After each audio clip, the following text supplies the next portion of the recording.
Ah là là là, qu'est-ce qu'on est bien là. 5 degrés, du brouillard.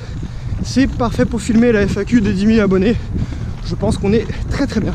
Donc voilà, je suis parti pour filmer cette FAQ 10 000 abonnés. Encore une fois, non, merci à vous d'être de plus en plus nombreux à me suivre. Ça fait super plaisir. Et donc je vous avais lancé un petit défi, c'était de me poser des questions. Mais en échange, il fallait que vous couriez 1 km pour pouvoir me poser une question. Et moi, en échange, pour y répondre, il faudra que je cours 1 km aussi. Et donc je suis parti pour répondre à peu près 30 questions. Donc je vais me taper 30 km quoi. J'ai déjà fait 1 km 4. C'était histoire de me chauffer un petit peu. Et donc je vais répondre à la première question. La première question, à quoi est-ce qu'on va répondre?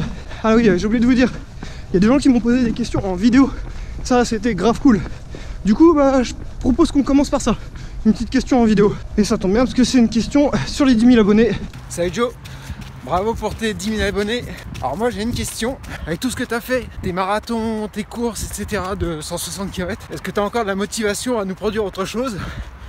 Est-ce que ces 10 000 abonnés vont te donner un autre souffle, une nouvelle voie pour la course? Voilà, amuse-toi avec cette question. Ciao. Donc là, d'avoir passé les 10 000 abonnés, bien évidemment que ça me motive à continuer. Je suis motivé plus que jamais. En plus, le fait que vous soyez de plus en plus nombreux à me suivre, bah ça me donne des idées, ça m'ouvre des possibilités, ça m'ouvre des portes, des choses que j'aurais pas pensé pouvoir faire. Et donc ça me motive encore plus à continuer. Ça, il n'y a aucun doute là-dessus. Donc les 10 000 abonnés, clairement c'est une très grosse motivation pour moi. Concernant les projets que ça me donne envie de faire, bah ça arrive bientôt. Alors je peux pas tout vous dire parce que j'ai pas envie d'annoncer des choses qui au final n'auront peut-être pas lieu. Mais il y a un projet, un très gros projet qui est nouveau pour moi. Je vous en dirai plus à la fin de l'année sur la récap 2017 et l'annonce du programme 2018. Mais il y a un très gros projet qui arrive et j'espère que vous serez nombreux à me suivre sur ce projet. Question de Judge McFly. Course aujourd'hui avec des côtes bien raides. Et toi, quelle a été la côte qui t'a le plus marqué? N'as-tu plus envie de claquer des RP? Alors récemment, la côte qui m'a le plus marqué, c'était à l'UT4M, le col de la Morte. Juste incroyablement raide, incroyablement difficile. Cette montée là, je peux dire que j'en ai vraiment un sale souvenir. Et sinon l'ascension au Maïdo, à la Diagonale des Fous bien évidemment, ça j'en garde un sacré souvenir parce qu'elle était très longue et difficile. Je pense que c'est une de mes plus dures mais une de mes plus belles aussi parce que la vue était vraiment magnifique. Concernant les RP, l'envie est moyennement là. En fait j'ai envie mais j'ai pas envie de m'entraîner. Du coup c'est pas du tout compatible. Mais en gros faire un RP sur semi, sur marathon, oui. Je pense que je réessayerai un de ces jours. Ça j'ai bien envie de battre mon record, surtout que je pense pouvoir le faire. Maintenant claquer des records sur des ultras, non. Question d'Anthony. Alors le texte est assez long mais en gros il me demande pour son premier marathon si je lui conseille de se mettre dans un club ou plutôt de s'entraîner seul. Et ensuite quel conseil je donnerais à un débutant pour bien commencer? Alors merci pour ta question et bravo pour ton trail. Bravo à toi d'avoir bougé ton cul du canapé. Ça c'est une bonne chose déjà. Et ensuite concernant est-ce qu'on s'entraîne seul, en groupe, tout dépend de tes goûts, tout dépend de tes choix. Il y a des avantages et des inconvénients à chacun. S'entraîner seul c'est bien parce que tu le fais à ton rythme. Tu suis un programme d'entraînement et tu t'entraînes un peu comme tu veux. Ça c'est l'avantage, c'est que tu t'entraînes vraiment à ton rythme. Maintenant tu peux lâcher par manque de motivation. En groupe ça va te donner de la motivation, tu seras suivi. Maintenant si le feeling passe pas avec le groupe, avec le club, ou si c'est trop dur, tu risques de lâcher aussi. Donc le mieux bah, c'est d'essayer un des deux, tu en choisis un des deux, tu l'essayes. Et si ça te convient pas, bah, t'essayes l'autre. Tout simplement. Ensuite des conseils pour vraiment débuter en course à pied. Je dirais que le plus important c'est de prendre du plaisir. Il faut pas que ça soit trop dur dès le début.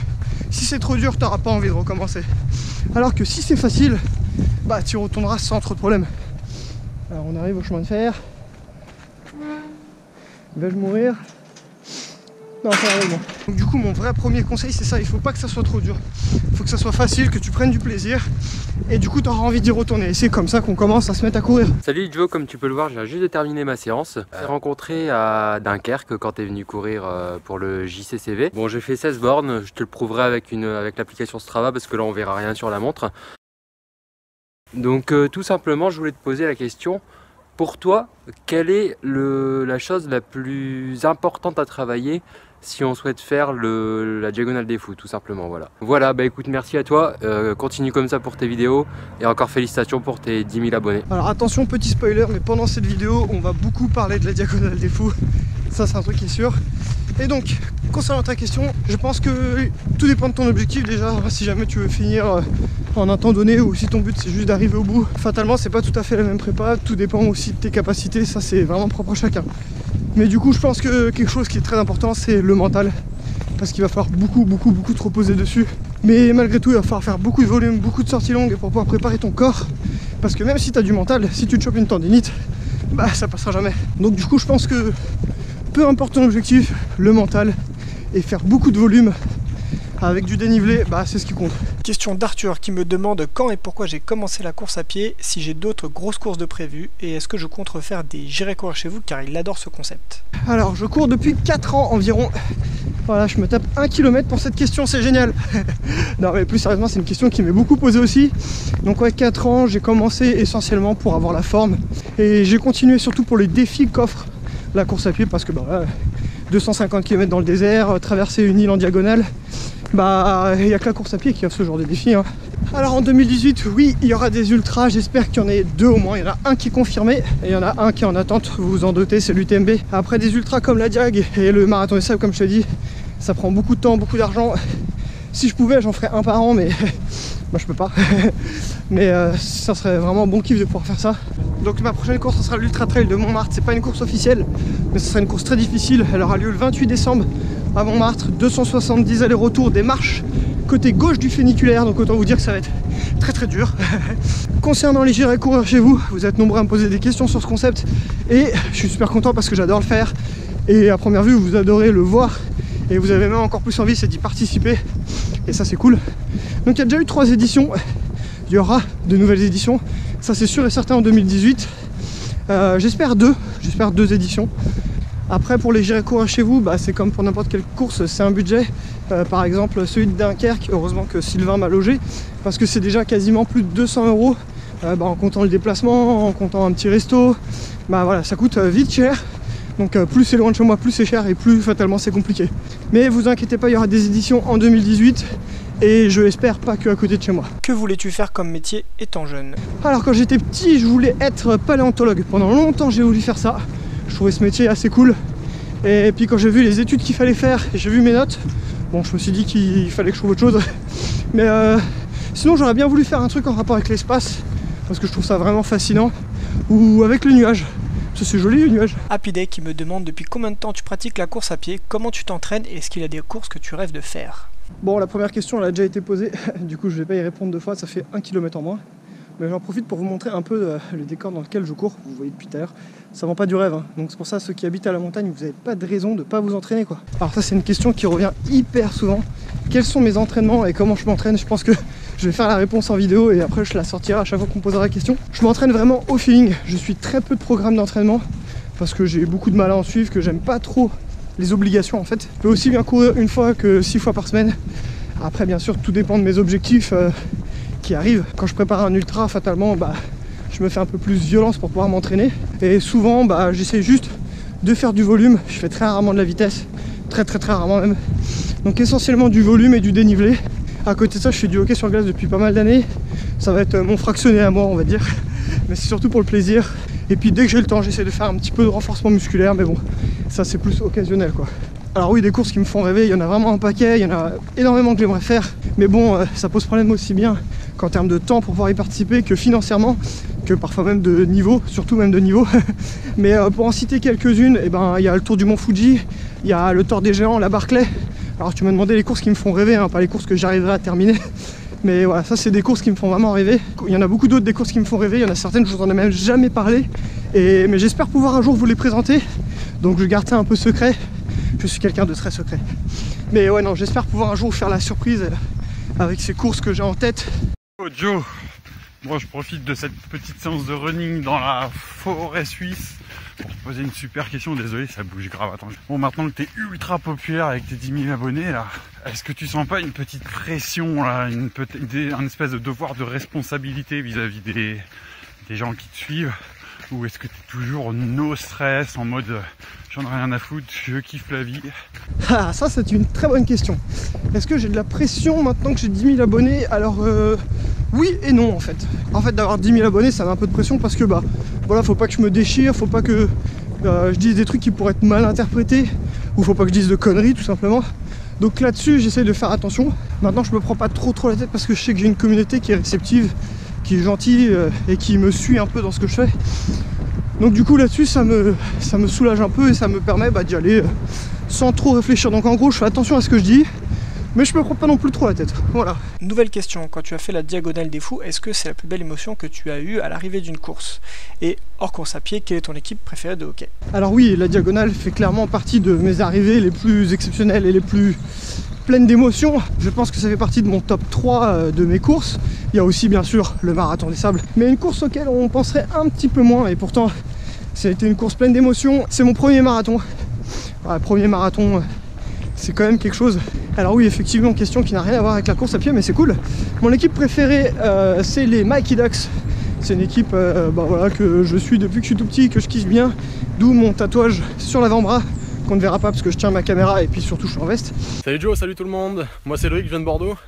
Donc ma question pour la FAQ des 10 000 abonnés, c'était qu'est-ce que tu écoutes comme musique quand tu cours? Que ce soit des longues distances ou quoi, si c'est différent ou pas. Voilà, à plus. La musique et la course à pied, c'est vraiment quelque chose d'indissociable. Donc du coup sur les ultras et les courses officielles, vous avez remarqué, j'écoute très peu de musique parce que déjà je filme. Donc faut que je m'entende parler histoire de pas gueuler comme un gros porc. Et puis j'aime bien profiter de l'ambiance, des encouragements, ce genre de choses. Maintenant j'ai toujours la musique sur moi au cas où j'ai un coup de mou. Mais essentiellement c'est en entraînement que je vais écouter de la musique. Et du coup j'écoute vraiment de tout, que ce soit de la pop, du métal, du rap. Mais par contre j'ai tendance à avoir peu de musique dans mon MP3, donc j'écoute beaucoup des mêmes musiques en boucle en fait. J'aime bien avoir de la pop, un peu de la musique d'actualité, ce qui passe à la télé. Surtout les voix féminines, je sais pas pourquoi, je pense que ça me rassure. Et ça me fait du bien quand je cours d'avoir une voix féminine dans les oreilles. C'est un peu bizarre mais bon. Et sinon il y a un artiste, je me passe ses musiques en boucle. Ça y a pas de souci, c'est Orelsan. Je kiffe quasiment toutes ses musiques et j'écoute ses albums en boucle et en boucle. Fun Yo-Yo qui me demande comment fais-tu pour financer tes courses et frais annexes si souvent, déplacement hôtel, nourriture, matériel. Ah ça aussi c'est une question qui m'est posée très régulièrement. Comment est-ce que je finance mes courses? Eh bien je travaille, voilà c'est tout, bonne journée.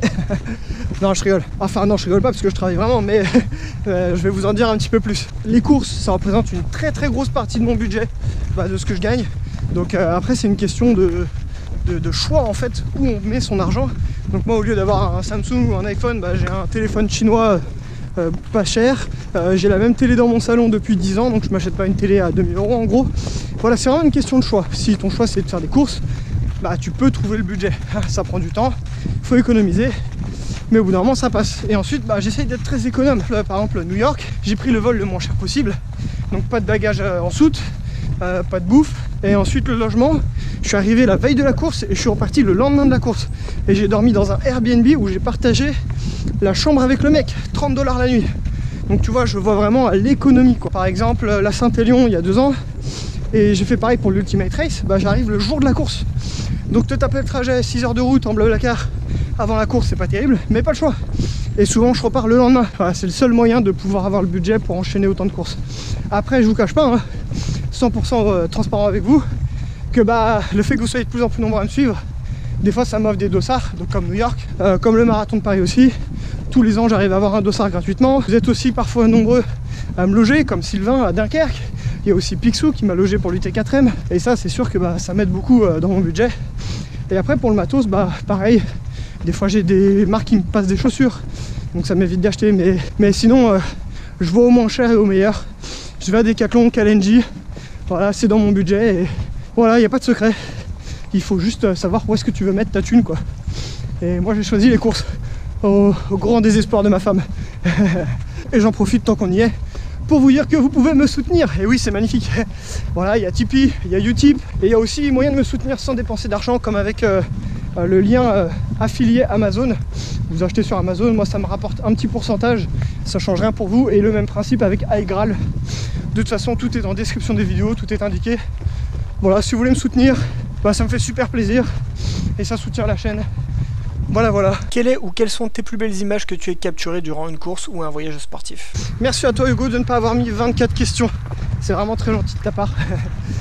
Les images dont je suis le plus fier, de quoi? Les paysages de la Diagonale des Fous. Et il y a aussi le Mont Athos, les paysages du Mont Athos, parce que peu de gens ont la chance de voir ces paysages dans leur vie. D'avoir pu ramener ces images, j'en suis vraiment content. Mais il y a aussi les moments de complicité. Les gens que je peux croiser sur le bord du parcours, ou je vais reprendre l'exemple du Mont Athos ou même du GR20. Les moments de complicité que j'ai avec les abonnés. Par exemple au Mont Athos, les 24 heures qu'on a passé avec Simon dans le refuge, avec la mule, le lutteur russe et les moines, tu vois ça, c'est des images que je pense qui sont assez uniques. Du coup je suis vraiment content d'avoir pu faire ces images là. Que penses-tu de la question systématique à l'arrivée d'une course? Alors tu as fait combien? Quel était ton déclic pour faire de longues distances et comment t'es-tu préparé aux courses type MDS? Alors ça effectivement c'est une bonne question et je pense que c'est une question qui est posée par les gens qui ne connaissent pas trop la course à pied ou qui connaissent pas trop le niveau de la personne à qui elle pose cette question. Moi par exemple, mes amis et ma famille, ils savent que c'est une question inutile à me poser parce qu'ils connaissent mon niveau. Non mais plus sérieusement, ouais, je pense que c'est les gens qui connaissent pas trop la course à pied et du coup ils se rendent pas compte que quand tu fais le marathon de Paris, qu'il y a 50 000 personnes qui partent et que tu arrives 38 millième ou 22 millième, concrètement on s'en fout un peu quoi. Mais je pense que la question est plus posée dans le sens est-ce que tu as fait une bonne course en gros? Et je pense que dès l'instant où tu as atteint ton objectif de chrono ou de finir, bah t'es arrivé premier de ta course. Putain c'est beau ce que je viens de dire. C'est beau ce que je viens de dire, non? Y'a personne. Y'a personne. Ah, le déclic pour faire des longues distances, ça c'est vraiment une bonne question. Je pense que pour moi le déclic il a eu lieu lorsque j'ai vraiment eu envie de tester des longues distances, de voir si j'en étais capable, de réaliser des défis, comme de réussir une course réputée très difficile, notamment le marathon des sables, c'est de ça que je parle. D'ailleurs il aurait fallu me voir le jour où je me suis inscrit. Je me chiais tellement dessus à l'idée de cliquer sur le bouton s'inscrire. J'avais des gouttes de sueur comme si j'allais cliquer sur un bouton pour faire exploser le monde quoi. Alors déjà il y avait l'aspect financier et puis il y avait l'aspect de foncer dans le mur et de complètement me foirer. Mais c'est le risque. Je pense que quand ton envie est plus forte que ta peur, c'est là que tu sais que tu peux t'inscrire. Je pense qu'il est là le déclic. Alors après ça veut pas dire que tu vas y arriver, hein. Loin de là. Mais je pense que ça veut dire que tu es prêt à franchir le cap, je pense. Alors ma prépa pour le MDS, ça s'est plutôt mal passé puisque je me suis blessé très peu de temps avant. J'ai eu une tendinite et du coup ça m'a empêché de vraiment pouvoir me préparer. Donc ma prépa elle a vraiment été compromise, mais malgré tout j'ai pu arriver jusqu'au bout. Et de toute façon comme pour tous les ultras, et je l'ai déjà dit juste avant, ce qui compte c'est de faire du volume encore et encore et encore. Quand tu as commencé la course à pied et à te lancer tous ces super objectifs, tu avais un bon niveau sportif ou tu es parti de rien? Tu penses qu'un petit coureur sorti de 10 km 2 fois par semaine ayant fait un semi pourra prétendre à tout ça? Évidemment c'est l'entraînement qui fait les choses, mais qu'en penses-tu? Alors franchement je dirais que j'avais un niveau moyen. En tout cas j'avais un niveau, c'est sûr, qui m'aurait pas permis de faire des ultras, ça c'est sûr et certain. Mais voilà, j'ai commencé petit à petit, j'ai fait un semi, puis après un marathon.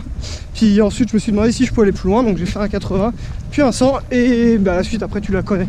Alors franchement je pense que tout le monde peut faire des grandes courses. Alors bien sûr si t'es pas du tout sportif et que t'aimes pas ça, ça me paraît compliqué. Maintenant si t'es un minimum sportif, que t'aimes ça, je pense que c'est accessible à tout le monde, il faut vraiment le vouloir. Après bien sûr il peut y avoir le corps qui suit pas, hein, si tu te chopes des tendinites, que tu te blesses, si le corps il suit pas, ça peut être très problématique. Ça c'est un risque à prendre, mais je pense que si tu es prêt à faire les sacrifices, à t'entraîner et que c'est vraiment ta volonté d'aller sur des objectifs comme un marathon ou même des ultras, hein, je pense que du 60-80 km c'est accessible à plus de gens qu'on pourrait le penser.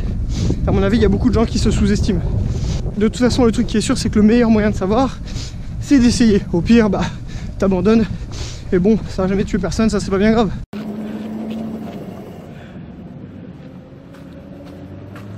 Salut Jedi, c'est Anna de Montréal au Canada. Je voulais te demander quelle est la chose la plus insolite que tu as vue pendant tes entraînements ou tes courses. Merci, bye. Hey, salut Anna, j'espère que tout va bien à Montréal. Merci pour ta question Anna, que vous avez pu voir dans le J'irai courir chez vous à Montréal d'ailleurs. Toi tu viens de nous montrer la chose la plus bizarre que tu as croisée pendant tes entraînements. J'avoue le niveau est pas mal, un mec qui se bat dans baignoire c'est pas mal. Pour ma part j'ai eu un peu de mal à répondre à cette question, mais je pense que la chose la plus bizarre que j'ai pu croiser sur mes courses c'est l'alcool. Ouais, de l'alcool. Par exemple à la Diagonale des Fous, le petit punch que proposent les habitants, c'est quand même bizarre. Et plus récemment au marathon de New York, le mec qui propose des shots de whisky sur le parcours. Ça c'est quand même assez insolite je pense. Quelle a été ta première course? Bon, je vais répondre qu'à ta dernière question parce que les autres ont déjà été posées. Et celle concernant mon alimentation, je pense que quand on me regarde on comprend vite que mon régime est dirigé vers le je m'en fous je profite. Alors ma première course si je me souviens bien ça a été la Transbaie, c'est 18 km dans le sable Lagadou. Autant te dire que j'étais pas du tout prêt à ça. Et j'ai ramassé comme pas possible. J'ai rarement autant souffert je crois sur une si petite distance. Mais visiblement j'ai bien kiffé vu où j'en suis aujourd'hui. J'ai pas arrêté donc c'est que ça m'a plu. Joe, c'est encore moi. Bon allez, je me permets une autre question. Je sais que tu as fait le marathon des sables, j'ai suivi ça, ça fait rêver.